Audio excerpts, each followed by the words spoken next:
Toomey will get right here. Yes. We'll let you leave. Okay, surely. Surely. Well, good morning, everyone. Thank you for being here. We are so happy to expand our vaccine offerings to more individuals, including teachers, this week. When we opened, it's been our pleasure also today to show the governor and Dr. Toomey our mass vaccination site here in at the Gwinnett Place Mall. When we opened here, we had limited vaccine, 1,000 people per day we were able to do here. Today we're going to do over 1,800 vaccines today.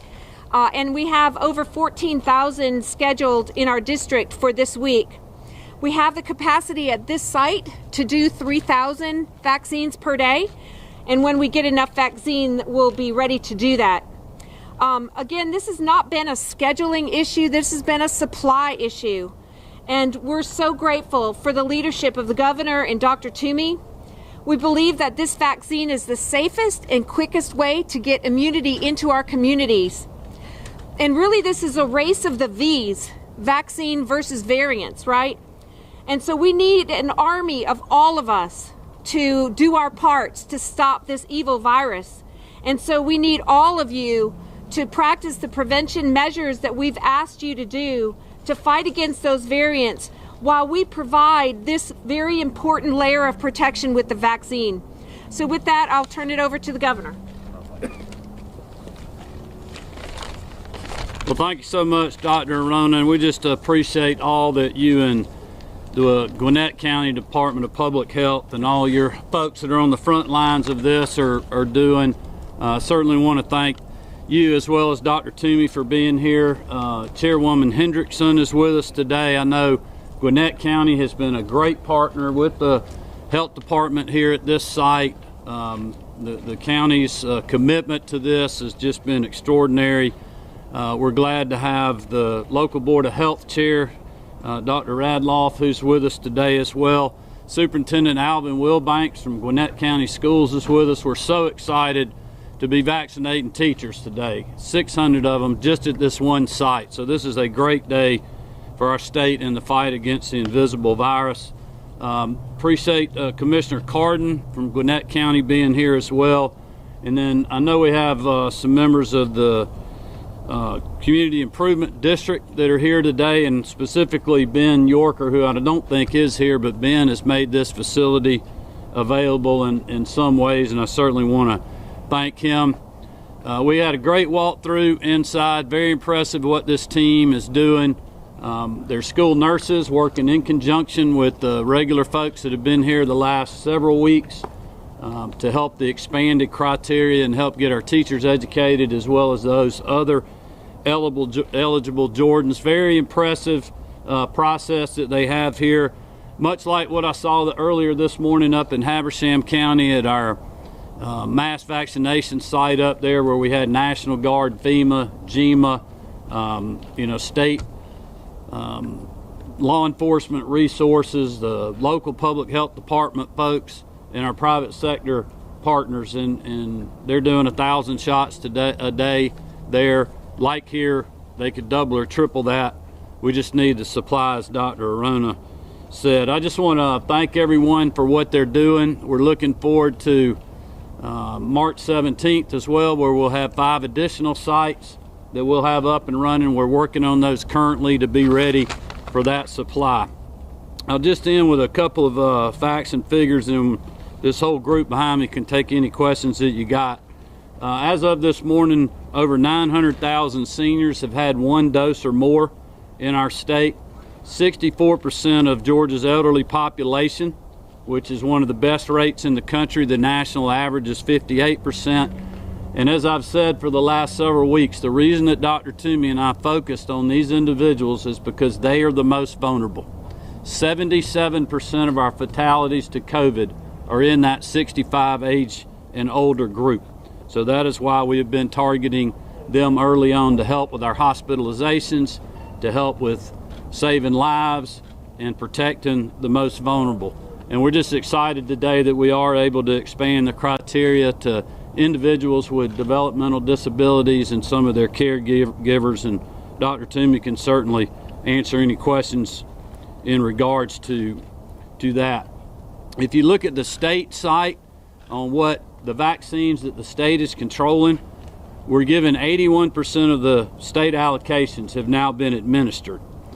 Dr. Rona was telling me earlier about how they're got doses last week that they held for this week for second doses to make sure everyone gets their second doses. So we're always going to have vaccine that's either in transport or in situations like that we're accounted for but haven't been given the shot. It's either because we don't have it or it's being held for a second dose. And I think it's important for people to understand that we're getting every dose as quickly as we can in every arm. And what we're doing is working. Our citizens following the guidance and the guidelines, social distancing, wearing your mask, following the public health guidance that we have in our state right now, plus the number of vaccines that we've given, over 2.3 million in our state. Our hospitalizations is down to, for COVID patients, is down to 1,603. That's 11% of the statewide hospital census. As you remember, back on November the 10th, it was over 30%. This is the lowest number we've had since November 10th. So at some point between November 10th and today, it was over 30%. Our positivity rate is down to 6.1%, so it has been rapidly moving in the right direction. That is the lowest it's been since mid-October. And at our state-run mass vaccination sites, much like they're doing here at the county, no vaccines are going to waste. We are getting those shots in arms with the state sites as of last week, doing about 94% of the doses that we had available. Also, just want to continue to tell everybody to let's keep our foot on the gas, giving shots and following the guidance. We are seeing the light at the end of the tunnel to getting back to normal. I'm excited about that. We were talking inside about how excited people are to be not only given the vaccine, but also to be getting it. So that day is coming, and it's a beautiful day to be in the great state of Georgia. It's a great day for folks to be getting vaccinated, especially the medically fragile and our teachers. And with that, we'll open it up for any questions. Yes. Questions, guys? You all mentioned last week that in a couple of weeks that you will be further extending the criteria that you said those details will be coming up in a couple of days.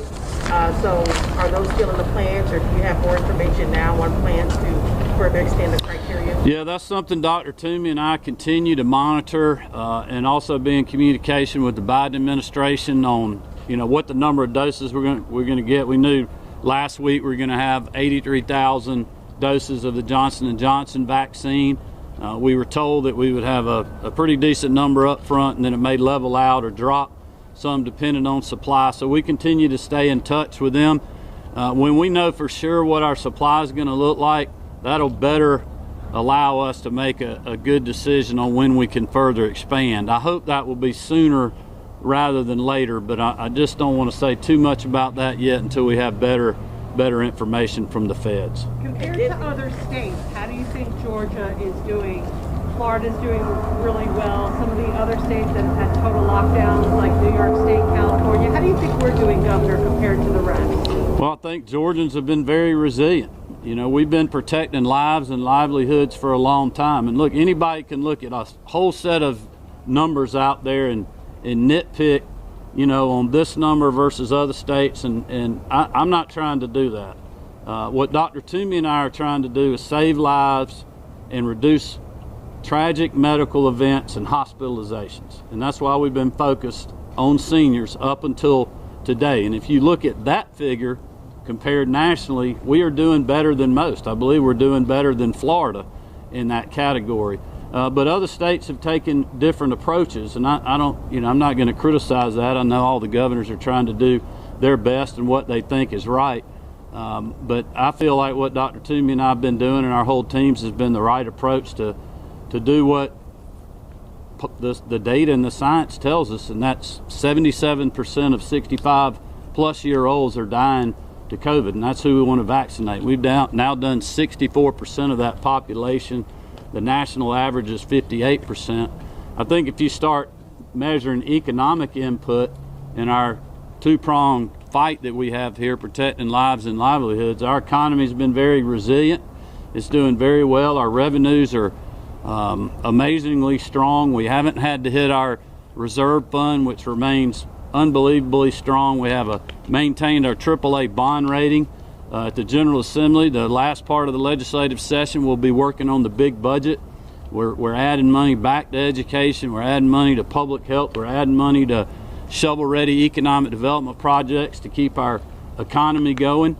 And we're not laying off teachers. We're not laying off state employees. We're not defunding law enforcement and public safety. We're not defunding DOT. I mean, we're in miraculously good shape in the state. But I will say this. There are segments that are still very hard hit. And Dr. Arona mentioned this. A lot of the restaurants around this facility are so happy that this location is here because it's helped their business with all these folks here, the folks coming to get vaccinated, people, doing business with their establishments. And, there's still a lot of those folks that are hurting, a lot of folks in the service, hospitality, hotel, restaurant business, our convention center business, great companies in Georgia like Delta Airlines and other airlines. Those things are getting better, but they still have a long way to go. So we got to remember, we have to continue to follow the guidance so we can get to the day. And I believe this day is coming where in public confidence is turning already, but where people are comfortable flying again and they're comfortable going on spring break, or they're comfortable going to the Golden Isles of Georgia or the mountains of North Georgia and vacationing in the early part of the summer as we get this virus behind us. So we just got to keep fighting hard. Have you done your shot, and how did you do? I have not. I'm not eligible yet. But I can promise you, as soon as I am, I will be getting my vaccine to show further public confidence. My mom, I talked to my mom yesterday. She's in her early 80s. She's had both doses. She's outside the 2-week window since her last dose, and I gave her a big hug yesterday. She's doing great, no problems with the vaccine, and Marty and I will be getting our shots as soon as we're eligible. Governor, what would you say to folks who are going across state lines to get a vaccine if another state is further than we are? What do you say to those folks? Should they be doing that? Should they wait? What's kind of the message there? Well, listen, our message here, Dr. Toomey and I both have been very clear. We want to vaccinate Georgians or individuals that are working in Georgia to try to protect our people. If other states are willing to vaccinate Georgians, that's certainly up to them. They may be getting vaccinated in other states because their criteria is a little bit different than ours. And that's certainly, if that's something they want to do, I mean, I'm all for that. I want to vaccinate Georgians, and we are focused on those that are most vulnerable to keep them from dying or from keeping them from having to go to the hospital. Governor, can you confirm that beginning today, children with cystic fibrosis, cancer, and diabetes, those health issues, are eligible to be vaccinated as well as their parents? Yeah, let me let Dr. Toomey speak to that because she's been kind of working on that issue a little more than I have. No, thank you. I know there was some confusion about that in the media. The children themselves are not eligible because these vaccines have not yet been fully tested in children, but it's the caregivers of these children, so parents or other caregivers. Many of these children may have medical equipment that they have to use every day and have other health problems that almost require their parents to be medical people themselves. So they will be vaccinated, but not the children yet. We aren't vaccinating children. There's not. When will other adults with those same health issues be eligible to be vaccinated because they would be at this point right now, adults with developmentally disabled adults are eligible. And so this would include, for example, an adult with Down syndrome, for example. And we are anticipating that others will be, as the governor said, will be able to be vaccinated fairly soon. And we're going to, I hope, be able to make that determination fairly quickly as we get our vaccine allocation. Governor, you said that you don't want to criticize other states. I'm sure you saw in the last week other states opening up. We've never had a mask mandate here, and there's a restriction I think in place that goes through next Monday. Any chance that you're going to relieve some of those restrictions? There's some of the capacities for bars and nightclubs. Anything I know that, and even the response to the president saying that's kind of Neanderthal thinking, and that's something we've been doing all along. Yeah, well, it's worked pretty good here. Our COVID numbers, if you compare it to other states that are locked down, are doing as good or better in most cases than those, and our economy is doing a hell of a lot better. It's unfortunate that the Biden administration is rewarding those states disproportionately in the COVID relief bill, and sending our Georgia taxpayer dollars more to New York and California than Georgia getting the same allotment, because we have been able to do two things at once. You know, what our guidance is going to be, I mean, for the most part, we're open in the state. Dr. Toomey and I will continue to talk about other things based on the data and the science and where we are. I don't want to get too specific with that. I'm very open to doing that. I think that light is at the end of the tunnel, but we got to also make sure that we're making good decisions and continuing to keep our economy open. The last thing we want is for something to happen and have us to go back. We want to keep moving forward. Some of the restrictions that we do have, there may be ways that we can loosen those or not. That'll be something that we continue to follow. The good news is we've got more allocation of vaccine. Our numbers are much better, so it makes those decisions a little bit easier. But a lot of the press that's been talked about what other states are doing, you know, we're already doing that, and you know, we've talked about that a lot. Are you satisfied with how school districts in general have responded to the expanded eligibility criteria in terms of getting their employees vaccinated?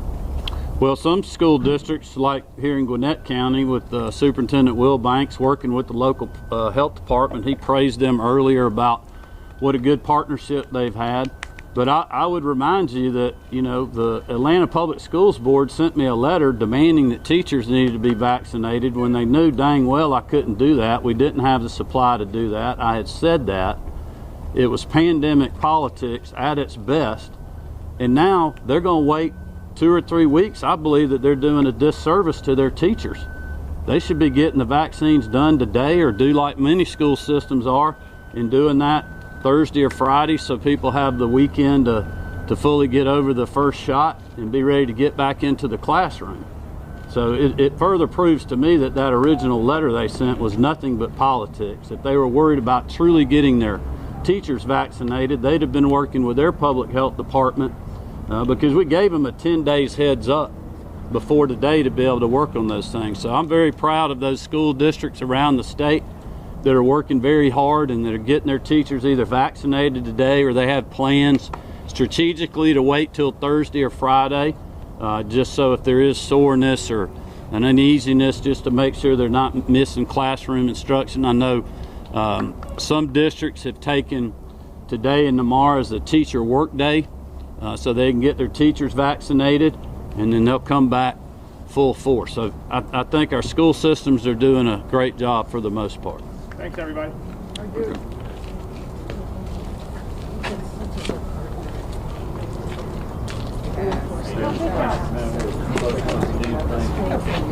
Oh, good. That's right.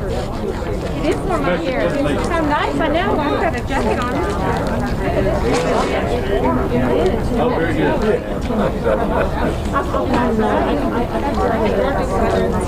Oh, very good. I'm gonna be around. Keep up.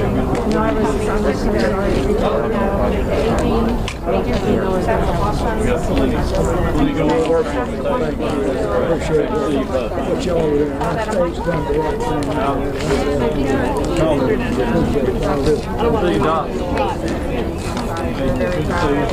Thank you. Keep up. You're good leadership.